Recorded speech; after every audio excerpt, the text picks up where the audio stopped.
Teisingai, vieninteliai toksiški santykiai, kuriuos tu turėjai, kuriuos aš kada nors turėjau, buvo su pačia savimi, su pačiu savimi. Visi kiti žmonės, visi kiti santykiai, draugystės, partnerystės, ryšiai, tai tik tais atspindys.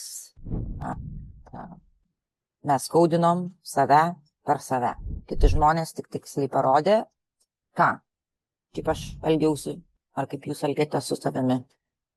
Taigi visi žmonės sutikti atspindi mūsų vidinio santykio atspindi, jo, kaip čia pasakius, tai parodo mums, kaip mes patys save ką ignoravom, jei jie ignoruoja. Jei kas nors mus apleido, mes save kažkur jau senai apleidom.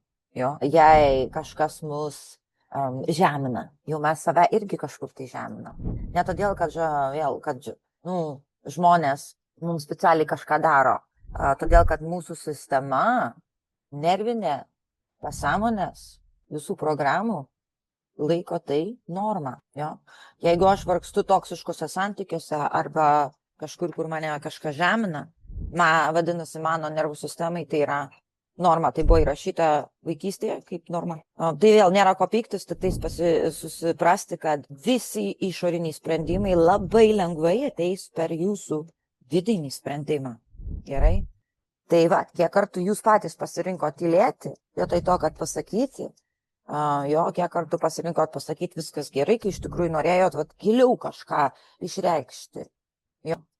Kiek kartų mes kažkokio žingsnio nepadarėm, kur labai norėjom, ir daug pradėjom galvoti, kaip į tai išeis, ir pardavėm, pavyzdžiui, savo svajonę automatiškai.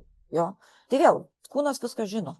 Kūnas viską yra įrašęs, nesvarbu, tu kalbi apie kitą žmogų, tu kalbi apie save, tu jauti, tu matai, vienu žodžiu, visas pokalbis jūsų vidinis yra įrašytas, taip, tai vietoj to, kad žiūrim, kodėl tas žmogus taip daro, ką mes pasižiūrime, kur aš nepasakiau ne, kur aš nepasirinkau savęs, nors ir buvo baisu ir nepasirinkau.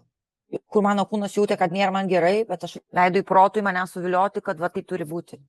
Tai va, meilė savo kaip standartas ir tas standartas atsispindės jūsų visuose santykiuose. Taigi, ką leidi savo patirti savo vidiniam pasauliui, jeigu kaifuoji nuo savęs, džiaugiasi savimi, didžiuojasi savimi, pasirūpini savimi, tavo energija prižiūrėta, higieniška, švari, gerbiama tavo energija, taip ir atsispindės išorėje.